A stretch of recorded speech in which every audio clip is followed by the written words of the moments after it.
Ketika berbicara tentang Presiden terpilih Prabowo Subianto, banyak orang lebih menyoroti sisi militernya, terutama setelah melihat kiprahnya sebagai Menteri Pertahanan yang bergerak cepat memperkuat sistem persenjataan Tentara Nasional Indonesia atau TNI, serta upayanya meningkatkan kualitas pendidikan militer dan kesejahteraan para prajurit di semua matra TNI. Sisi militer ini pula lah yang disoroti saat melihat keberanian Prabowo di forum-forum internasional. Ia berani mengemukakan sikap politik luar negeri Indonesia secara tegas dan belak-belakan di forum internasional, serta berani menawarkan solusi-solusi perdamaian untuk negara-negara yang sedang bertikai, baik itu pertikaian antara Palestina dengan Israel maupun Rusia dengan Ukraina. Mengaitkan keberanian Prabowo dengan sisi militer tentunya tidak keliru, karena latar belakang militer Prabowo memang sangat kental. Ia memiliki pengalaman tempur yang luar biasa di medan perang yang ganas. Ia pernah menjadi Komandan Jenderal Komando Pasukan Khusus atau Kopassus yang merupakan pasukan elit di negeri ini, serta pernah menjadi Panglima Komando Cadangan Strategis Angkatan Darat atau Kostrat. Tetapi rasanya tidak adil jika menyoroti Prabowo hanya dari sisi latar belakang militernya saja, sebab Prabowo juga memiliki latar belakang sebagai pemikir, intelektual, seorang politisi, seorang aktivis pergerakan yang pada masa mudanya pernah mendirikan lembaga swadaya masyarakat atau LSM yang bergerak di bidang pembangunan desa. Dan LSM yang didirikan dan dipimpin Prabowo saat itu merupakan LSM pertama di Indonesia. Kemampuannya berpidato dipelajari dari proklamator dan Presiden pertama Republik Indonesia, Soekarno atau Bung Karno, yang sangat dikaguminya. Bedanya, saat berpidato, Prabowo tidak pernah berlama-lama seperti Bung Karno. Dalam berbagai orasinya, Prabowo selalu straight to the point atau langsung pada permasalahannya serta cara-cara mengatasinya. Yang diambil dari Bung Karno adalah caranya dalam membakar semangat generasi muda untuk bergerak maju menuju Indonesia emas. Pemikiran-pemikirannya tentang masalah-masalah perekonomian sangat mungkin terinspirasi oleh Bung Hatta, proklamator dan wakil presiden pertama Republik Indonesia yang memiliki perhatian sangat serius dalam membangun perekonomian Indonesia di awal kemerdekaan. Sehingga tidak berlebihan kiranya jika dikatakan bahwa jiwa Dwi Tunggal Soekarno-Hatta tertanam dan melekat dalam diri Prabowo Subianto. Pun jangan lupa pemikiran-pemikiran Prabowo yang sangat mendalam tentang perekonomian juga diwarisi oleh ayahnya, Sumitro Joyo Hadikusumo, sang begawan ekonomi yang mempelopori penerapan sistem ekonomi kerakyatan pada masa pemerintahan Soeharto. Sumitro pula lah yang mengajak Prabowo pada masa mudanya untuk aktif di bidang ekonomi pedesaan. Dari sang ayah ini jugalah Prabowo mulai mengenal dunia perpolitikan, karena Sumitro adalah pemimpin Partai Sosialis Indonesia atau PSI pada zaman pemerintahan Presiden Soekarno. Saat itu, Prabowo belum mendaftar menjadi Taruna Akademi Militer, sehingga boleh dikatakan Prabowo lebih dulu mengenal dunia politik sebelum mengenal dunia militer.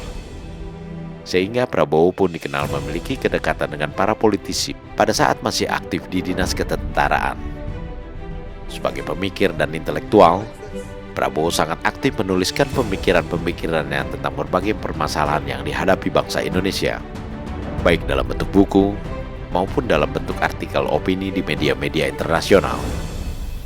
Beberapa buku yang pernah ditulisnya antara lain Paradoks Indonesia, Indonesia Menang, dan Kepemimpinan Militer, catatan dari pengalaman Letnan Jenderal TNI Purnawirawan Prabowo Subianto. Prabowo juga menulis artikel opininya tentang perdamaian di majalah berita internasional berbahasa Inggris, The Economist, pada tanggal 26 April 2024. Dan opininya tentang masa depan Indonesia di majalah Newsweek, majalah berbahasa Inggris yang menyoroti masalah-masalah internasional, pada tanggal 12 Juni 2024. Aktivitas Prabowo menulis opini di media-media internasional ini menandakan bahwa Prabowo memiliki pemahaman yang sangat mendalam tentang pentingnya media relation untuk memberikan pengenalan lebih jauh tentang Indonesia di mata dunia. Dalam kaitan ini pula lah Prabowo bersedia tampil menghadapi wawancara dengan jaringan televisi internasional Al Jazeera pada 14 Mei 2024 dan tampil dalam talkshow tentang ekonomi Indonesia dan dunia di Qatar Economic Forum pada 16 Mei 2024 yang disoroti secara khusus oleh media ekonomi internasional Bloomberg.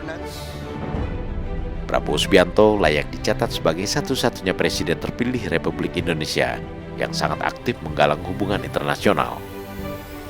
Sosok Prabowo yang sering mengkritisi upaya intervensi asing terhadap kebijakan-kebijakan Indonesia, terutama di bidang ekonomi, dipandang para pemimpin dunia sebagai pemimpin Indonesia yang harus diperhitungkan.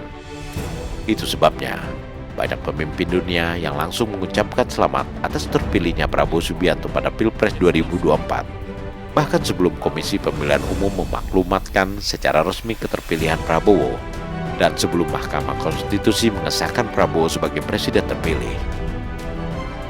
Setelah itu, tak kurang dari pemimpin negara adidaya Amerika Serikat, Presiden Joe Biden, menelpon langsung Prabowo dengan sapaan Presiden-elek, seraya menyampaikan komitmen Amerika Serikat untuk bekerja sama lebih jauh dengan Indonesia di berbagai bidang, terutama bidang green economy.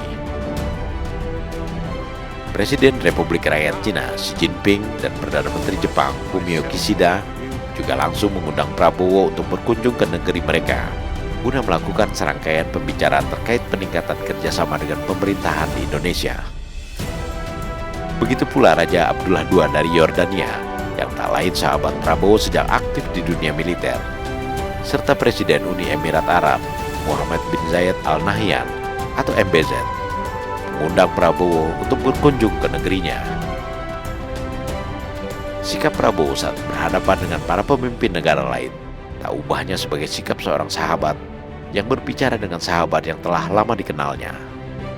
Tak terlihat kaku dan formal, siapapun pemimpin negara yang sedang dihadapinya, termasuk ketika berbincang dengan Presiden Ukraina Zelensky yang penuh keramah tamahan meskipun isi pembicaraannya merupakan materi yang sangat berat, yakni tentang usulan Indonesia mengenai solusi perdamaian antara Rusia dan Ukraina yang masih berperang. Sikap Prabowo Subianto yang penuh percaya diri namun penuh kehangatan layaknya seorang sahabat itu tampaknya membuat para pemimpin negara yang berbicara dengannya merasa nyaman. Saat berdialog dengan Presiden Uni Emirat Arab MBZ, Prabowo terlihat sesekali mengeluarkan buku catatannya dan mencatat sendiri poin-poin pembicaranya dengan MBZ. Selain memperlihatkan kemandirian seorang presiden terpilih yang tidak bergantung pada stafnya, sikap Prabowo ini juga bisa diartikan sebagai sikap yang memandang penting isi pembicaraan dengan lawan bicaranya, sehingga perlu dicatat agar mudah diingat. MBZ tentunya sangat kagum dengan sikap Prabowo ini. Sikap Prabowo ini merupakan sikap spontan dan genuine, alias merupakan sikap asli Prabowo yang tidak dibuat-buat. Sikap yang akrab dan hangat serta tidak formal, namun tetap tidak keluar dari aturan-aturan protokoler yang berlaku di berbagai negara.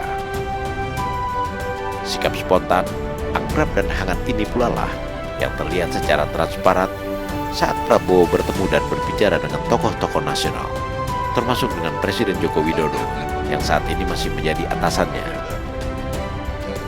Bagi Prabowo, 1000 kawan terlalu sedikit dan seorang musuh terlalu banyak. Kata-kata ini mengandung arti bahwa Prabowo tidak suka mencari musuh, namun lebih suka mengumpulkan kawan sebanyak-banyaknya dan merangkul pihak-pihak yang berseberangan dengannya.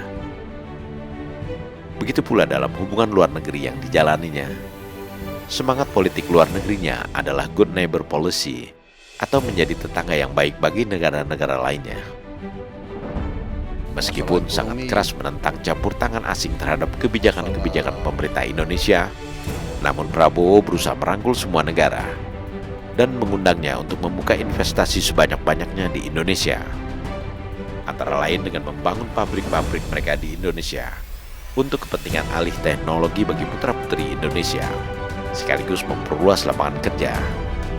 Dengan kata lain, Prabowo bukanlah pemimpin negara yang anti asing, melainkan justru ingin bersahabat dengan pihak asing. Dengan kemampuan Prabowo di segala bidang, seperti yang telah diuraikan dalam tayangan ini, maka Prabowo Subianto layak disebut sebagai presiden terpilih yang paling komplit. Ia seorang pemikir, yang pemikiran-pemikirannya jauh melampaui zaman.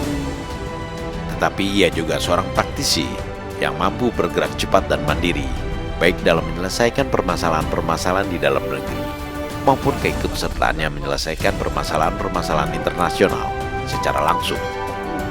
Prabowo adalah seorang pemikir pejuang dan pejuang pemikir.